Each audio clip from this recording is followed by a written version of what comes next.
So I've got a question for you. Okay, go ahead. Do you think you were always meant to live a life a little out of the box? Yeah. Do you? Yeah. What makes you say that? I was always, weirdly, like at school, I was always pushed towards like maths and science and Right, stuff. yeah. Like my parents did it a little bit and my teachers did it. And I was all right at that. But, and I was so uncreative when I was at school. Really? Right up until the point where I left school and I realised that actually it was the only thing that mattered to me.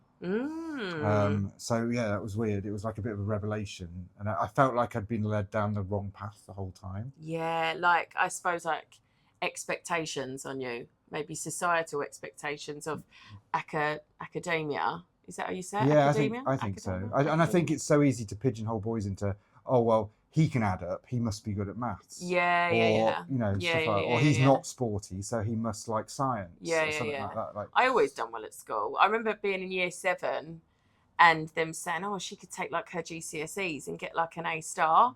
And then at year 9, something happened and I just went downhill and needed a tutor for maths. That's the thing. It made me disengage from school completely. Yeah. Because I didn't feel like anyone understood what I wanted to do. Totally. And I didn't know what I wanted to do.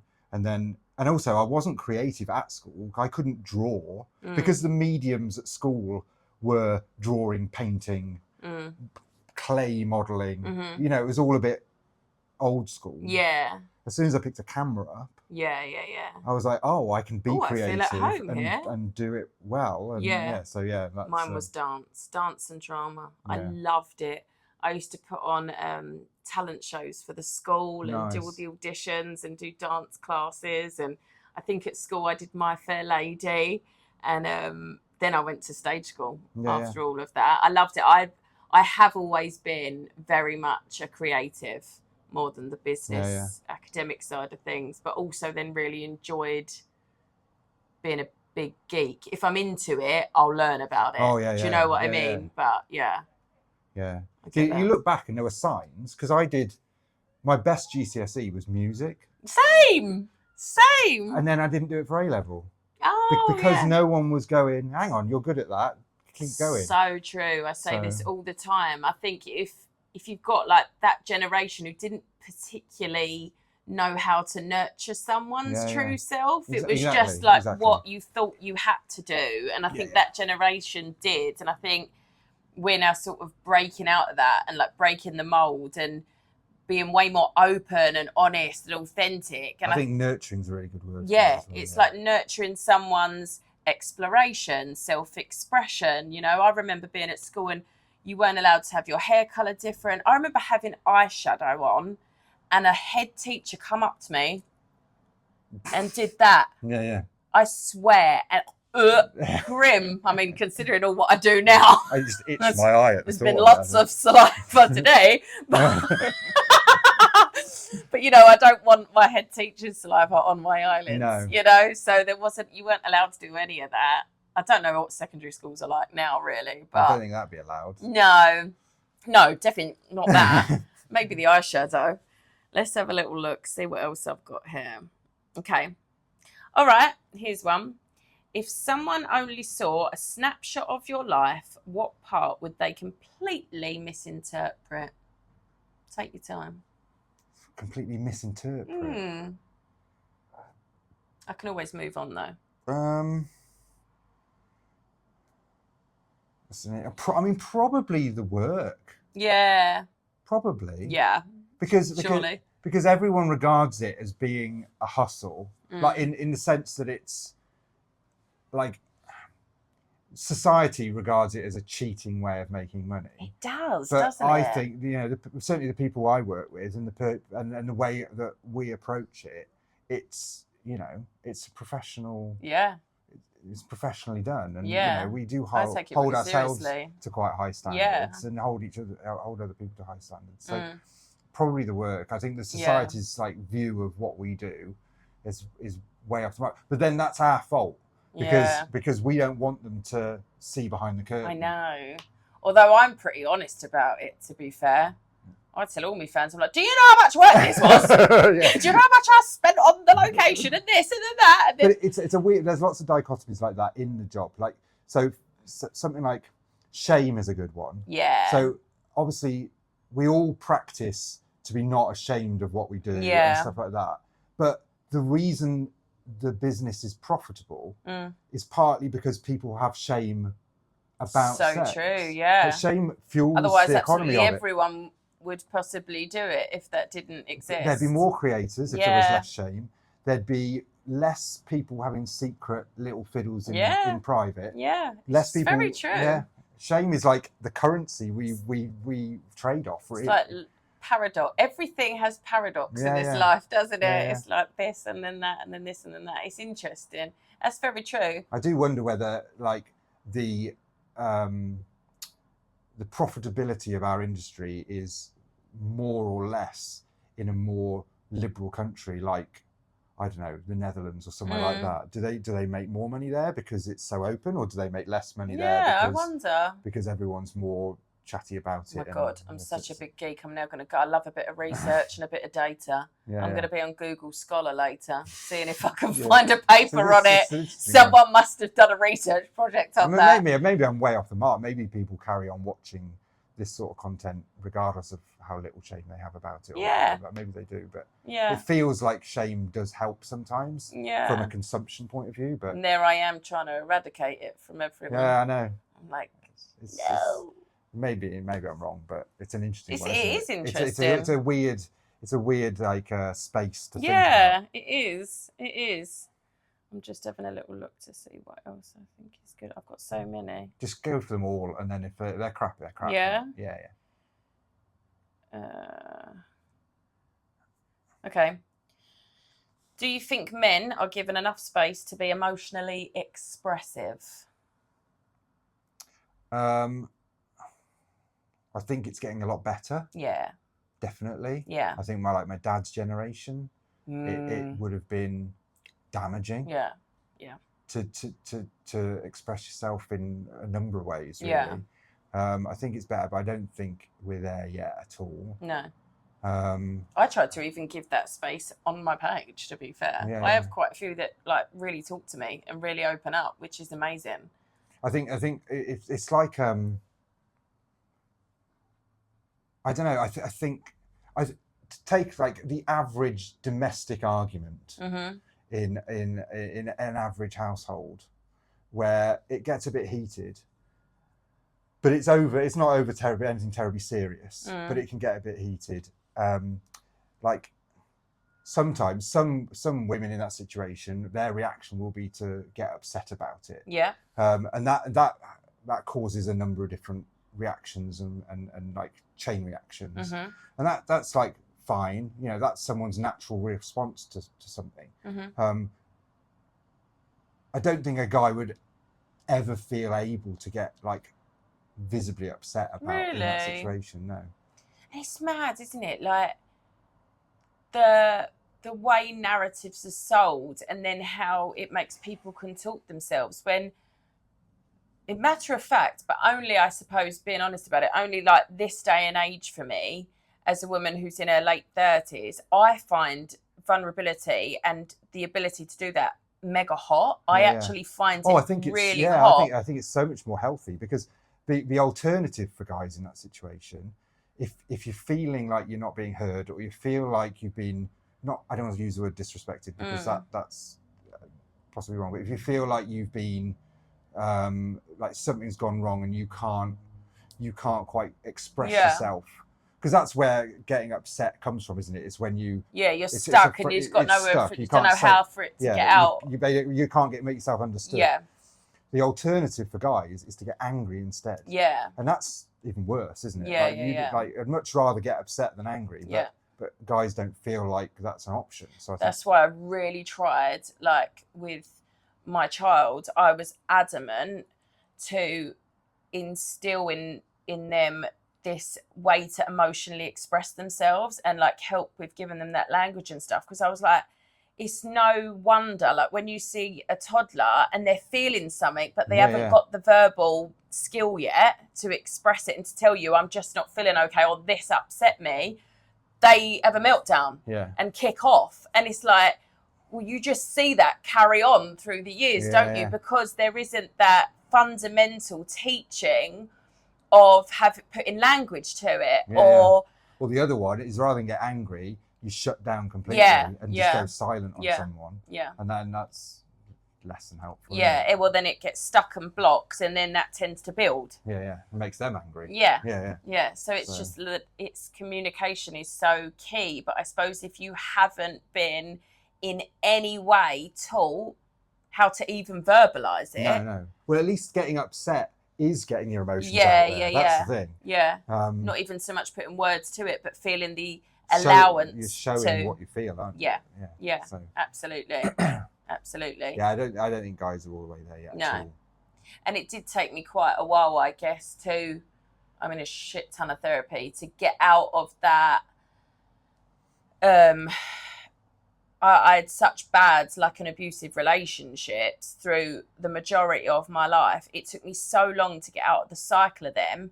I think because the brain wants to go to the familiar. And if you're home in your early years, if your familiar was unsafety, your brain's going to go back to that unsafety, because what it ultimately wants to do is now heal itself, now believe it's worthy for someone to change or for you to actually really be loved. And then it will go, oh, I'm worthy now, I'm enough. When ultimately it comes down to that, am I enough? Am I enough, or whatever? Or am I lovable?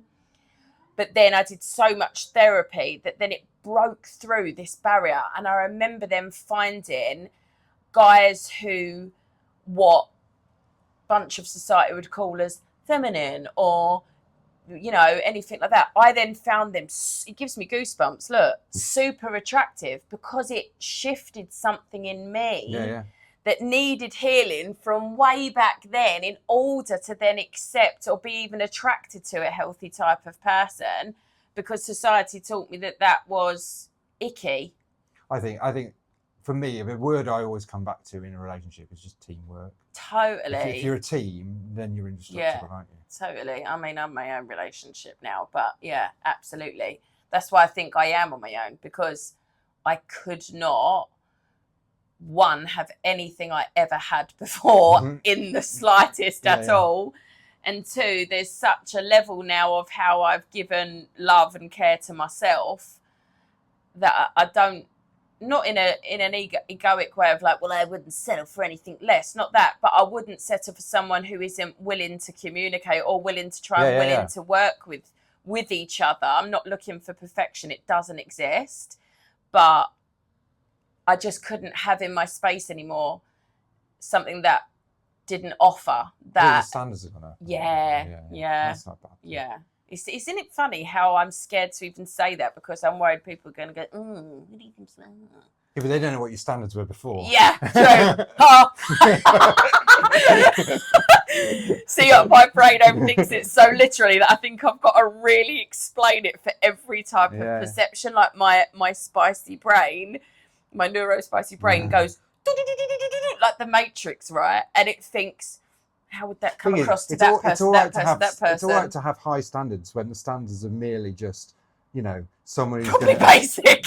Yeah. When the standards are just perfectly reasonable expectations for a partner. And there's me being made to feel like taking me to a cafe. I don't want to be abused. For a breakfast was like huge. It's like I had to fall to my knees and like be in a lifetime of gratitude. But yeah.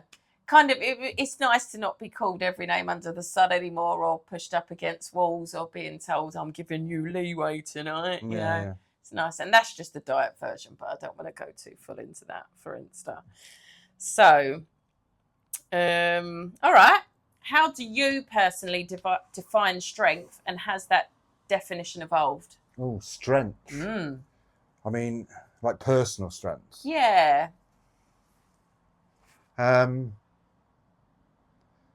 For me,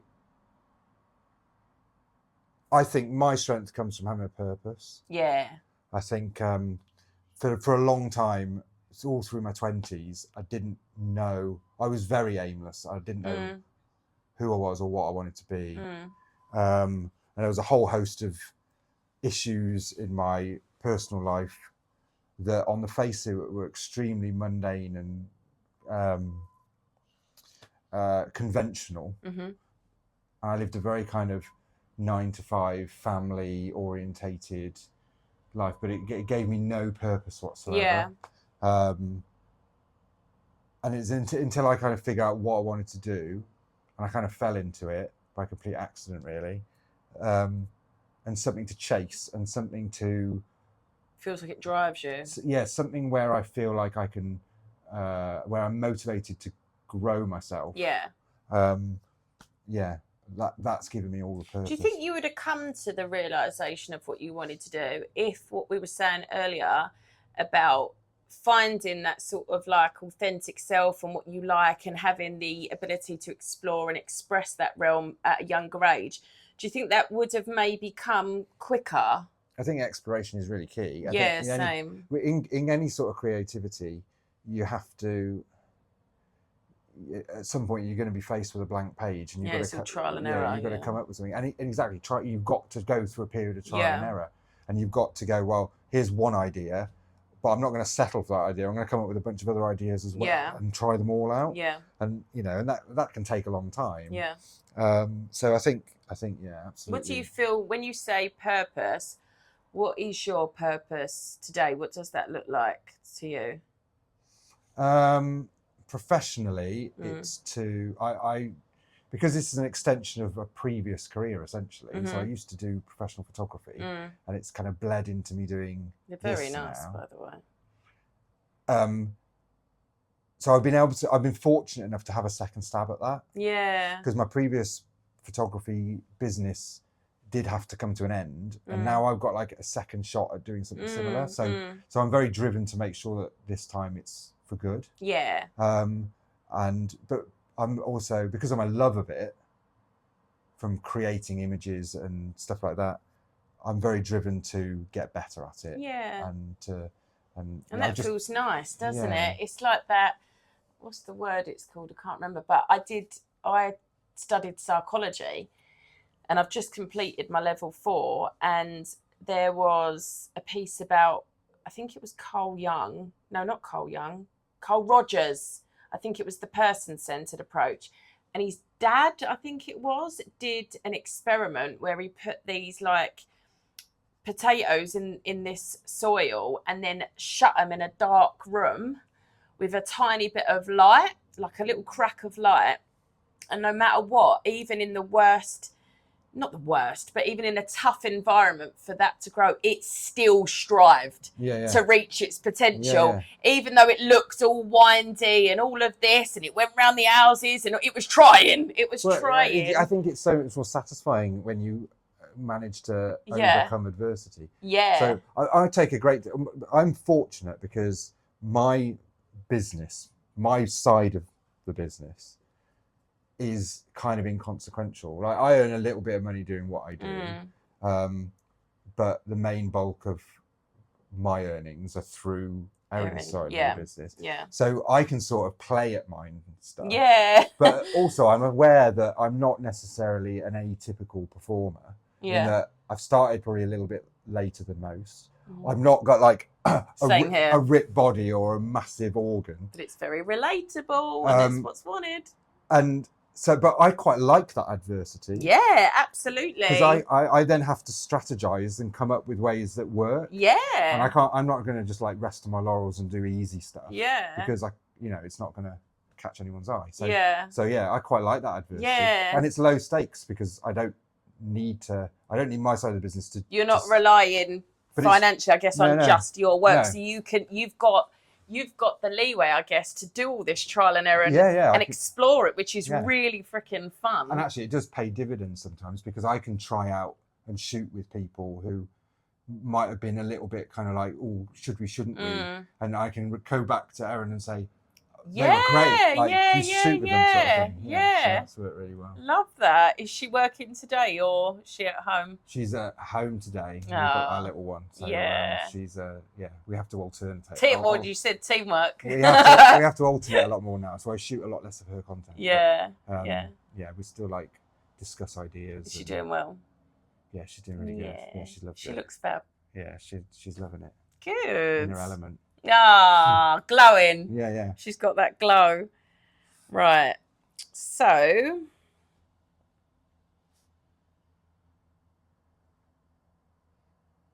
that's quite a good one. Right then. So, what's the belief you've completely changed your mind about in the last few years? Ooh. If there's one. I'll tell you a personality trait that's changed in me completely. Go on. So when I'd still say, I used to be shy as a kid, and well into my 20s, I was I was just shy. And I'm going to say it again because I nearly said Erin's name. I'll change it. Yeah. So I used to be shy as a kid, well into my 20s, to the point where I'd like hide under the bed when my auntie came over and stuff like that. Yeah. Whereas now it's more just antisocial. But I was right all along. I still struggle to like make eye contact with people. Yeah. But I care much less what people think now. Yeah. I have no shits to give anymore. Doesn't it feel nice when you get older? No anxiety about what people think about me. Wow, that's cool. Absolutely none whatsoever. Like I'm here. I'm going to do what I want to do. I'm going to respect people around me. Yeah. And people can take it or leave it. Yeah. And that's been really liberating. Really liberating. I think it becomes a bit easier as well when you've really got to know yourself and you're actually not put in any sort of locus of evaluation externally of what anyone else might think. Yeah. And actually you go, hold on a minute, you take an internal locus of evaluation, look at you and your own experience, how you've navigated shit, and you're like, I'm happy with that. I think you're happy with yourself. Well, I think it was forced upon me because when we were getting into what we were doing, and all my family found out at the same time. Really? And they were split down the middle. So I've got half my family who are absolutely fine with it and, supportive in their own way. And then I've got half my family who I haven't spoken to in 2 years. Wow. They're like my brother and sister. So wow. At that point, you have to go, I'm estranged from all mine. Do I not give a shit about it? And you just have to go, well, fine, bugger off. I don't care. Or you have to go, it's going to really grind me down, or I'm going to have to change for them. Yeah. So I think it was a confrontation I had to have with myself. And at the end of the day, they can take me or leave me. Yeah, because that's the thing. And sometimes it doesn't even need to be in a harsh way. Sometimes it's easier to navigate it like that. But ultimately you have to think, right, my options am I going to betray myself once again in life for someone else's comfort? Or am I, it might hurt and it might not be the most pleasant thing on earth and it's not really something I want to happen, but that's out of my control. They don't accept me. Yeah. So I will let you go. And that was your choice. And it's not even then you going, right, you F off then, is it really? No, I literally, like, the only vague bit of contact I have with them is kind of bits and pieces of information I get via my mum. And I've literally told them that if they got in contact with me and they had an open discussion with me about how they feel and were willing to listen to me about how I feel, then I'd be willing to talk to them. Yeah. But they haven't done it. So, at that point, what can you do? It is out of my control. Yeah, exactly. So, and then I think you can be happy with how you've operated through that. Well, yeah. Do you know what I mean? So I've got plenty of people around me who do support me. So that's enough validation that I need. Oh, I have a chosen family. Yeah. An absolute chosen family. Yeah. So, not everybody can be right about these things, especially when they're so opposed to each other. So, either they're right, my supporters are right, or nobody's right. So, I've got to go one way or another. I can't go through life not deciding. No. So, And I always sort of flip it, because if I think in terms of right, wrong, good, bad, it's so black and white, and I then just think of what my mum would say, in my mind. So I now say to myself, right, Kayla, what's effective and not effective, or ineffective, or is that a word? I don't know.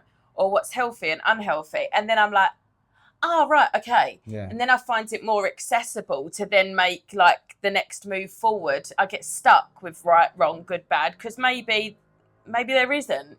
Well, the thing I always come back to with this example is that they've never once actually talked to me about it. Yeah, so how can they... ill-informed. Exactly. How can they know anything to inform their decision? How can you make an informed decision without... Yeah, especially one as big as basically disowning your brother. Like, it's quite a big thing to do. Yeah. With never a conversation ever. I think that just shows that someone else's discomfort. Yeah. You know? Yeah. So like, I mean, I've got my theories, but I won't air them here. But yeah. Oh, but you're going to make me face something that I don't want to see of myself. So let's just avoid and do something really drastic, like abandon my brother because I'm selfish. Sorry. Oh my goodness, right. Let's end with one more. Okay. All right, this is quite cute. All right. What's one small, ordinary thing that gives you serotonin every time? Not the jiggy jiggy. Oh, it could be the jiggy jiggy. What?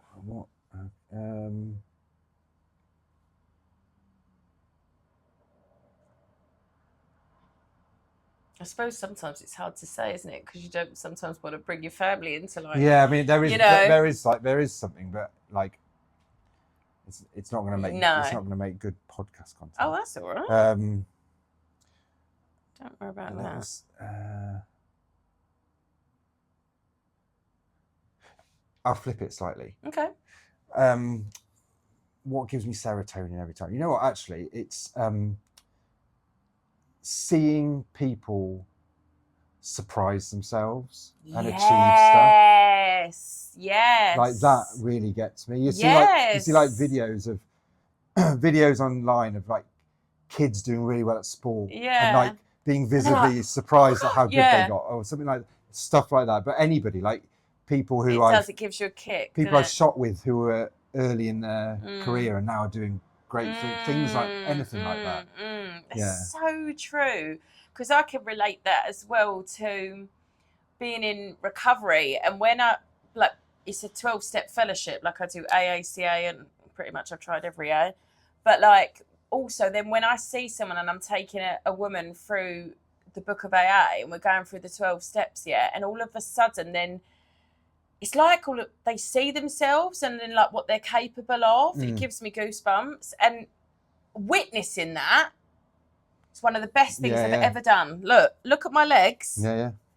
Like that's what I always say. That's when I know it's God. Do you know what I mean?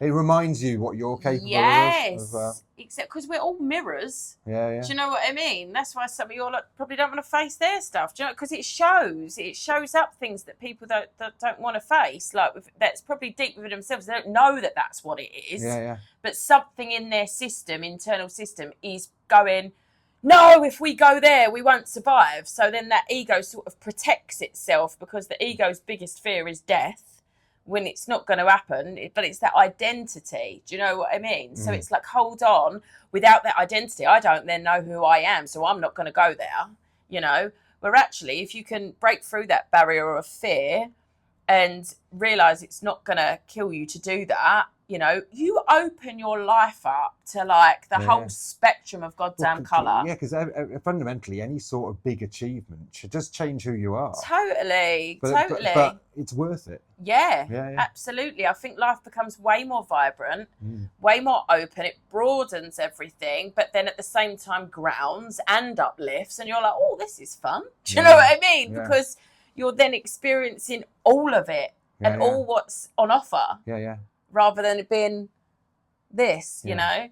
So, when I see people, like, I remember I helped a girl once, and I used to live in this little shitty flat, and she skipped out of my flat as if she was, like, walking on air, you know? And I was like, wow, like, and then I remembered when I felt like that, because when the obsession of addiction like left me, it was so profound. Like realizing, like, I remember just driving my car one day and being like, oh my God, I'm okay. Like, look, do you know what I mean? And it was so mega. It felt like I could see colour better. It was like my head weren't just obsessed of when was I going to be able to use again or anything like that. And to then witness other people and see them grow through the whole journey of it, and then them try this and try that and see, and then they're like, God, I'm powerful. And I'm like, yeah, you are. Do you know what I mean? Yeah, yeah. And I'm obsessed with having something in my life which I can get better at. Yeah. If I haven't got some sort of makes lesson, life really fun. Yeah. So but seeing other people do that is incredible. Yeah, totally. Because it's can be seen as such a small thing because you're only just witnessing, but actually it's huge on an internal level what that can do. It definitely gives you a nice spike in serotonin, doesn't it? Yeah. Is there anything else you'd like to add? No. Right, we're cool. Cool. Bye!